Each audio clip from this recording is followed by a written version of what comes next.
શહેરમાં ખંડણી માંગનાર પોલીસની રડારમાં આવ્યા છે। રેડ એન્ડ વ્હાઇટ ઇન્સ્ટિટ્યૂટ પાસે માંગી 1 કરોડની ખંડણી। આ મામલે એનએસયુઆઈના નેતા સહિત 5 સામે પોલીસ ફરિયાદ નોંધાઈ છે।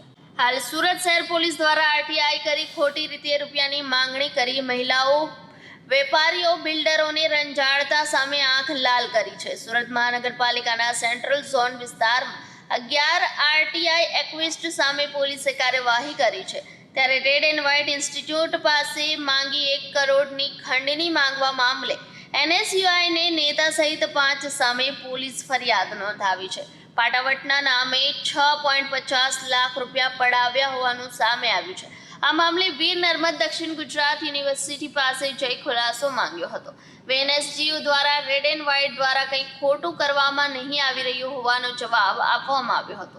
આ સમગ્ર ઘટનામાં સારોલી પોલીસ દ્વારા આરોપીઓની ધરપકડ કરવામાં આવી હતી। પોલીસે રવિ પૂછડિયા, પ્રીત ચાવડા, ધીરેન્દ્ર સોલંકી, મિતેશ હડિયા, તુષાર મકવાણાની ધરપકડ કરી છે। ત્યારે અભિષેક ચૌહાણ અને કિશોર ડાભીને વોન્ટેડ જાહેર કર્યો હતો। સારોલી પોલીસ સ્ટેશનના હદ વિસ્તારની અંદર red and white multimedia education, creative design અને એટિકેટ ઇન્સ્ટિટ્યૂટ આવી 3 ઇન્સ્ટિટ્યૂટ આવેલી છે।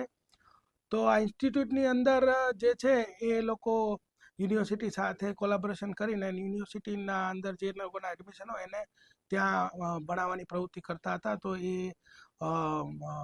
રવિ રામજીભાઈ પૂછડિયા, ધીરેન્દ્રસિંહ મહેન્દ્રસિંહ સોલંકી આ લોકોના ધ્યાનમાં આવ્યું કે ભાઈ આ લોકો સંસ્થા ચલાવી રહ્યા છે। એટલે એ લોકોએ આ સંસ્થા વિરુદ્ધમાં અગાઉ એક પ્રેસ કોન્ફરન્સ કરી કે આ જે સંસ્થા છે બોગસ ડિગ્રી યુનિવર્સિટીની આપે છે અને પ્રેસ કોન્ફરન્સ કરીને મીડિયાને પણ બોલાવેલા અને ત્યારબાદ ઇન્સ્ટાગ્રામમાં આ સંસ્થા વિરુદ્ધમાં રીલ્સ બનાવી એનો ખૂબ પ્રચાર પ્રસાર કર્યો અને પછીથી એ લોકોને કીધું કે ભાઈ જો તમે અમને 1 કરોડ રૂપિયા નહીં આપો તો તમને 10 વર્ષથી વધુ સજાના ગુનામાં ફિટ કરી દઈશું અને અમારે ખૂબ ઓળખાણ છે, અમારા વિવિધ લોકો સાથે ફોટા છે, એમ કરી અને એ લોકો પાસે 1 કરોડની ખંડણી માગી। ત્યારબાદ રકઝકને અંતે 60 લાખ રૂપિયા આપવાનું નક્કી થયું અને 1,50,000 રૂપિયા અગાઉ એ લોકોએ બળજબરીથી કઢાવી લીધા અને ત્યારબાદ 20/2/2025ના રોજ બીજા 5 લાખ જ્યારે લેવા આવ્યા હતા ત્યારે આ લોકો પકડાઈ ગયા। એમાં પકડાયેલા જે આરોપીઓ છે એના નામ છે રવિ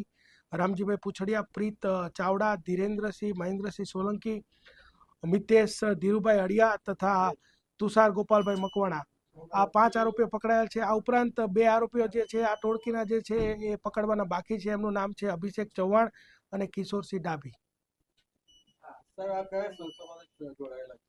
પ્રારંભિક જે અમને માહિતી મળી છે ને જે એ લોકોએ અગાઉ પ્રેસ કોન્ફરન્સ કરી હતી ત્યારે આ લોકોએ પોતે એનએસયુઆઈના કાર્યકરો હોય એવું એમની ઓળખાણ આપી હતી અને એના પ્રમુખ તરીકે ધીરેન્દ્રસિંહ મહેન્દ્રસિંહ સોલંકી પોતે છે એવું તેઓ જણાવતા હતા। સાહેબ હિન્દીમાં આપી દો।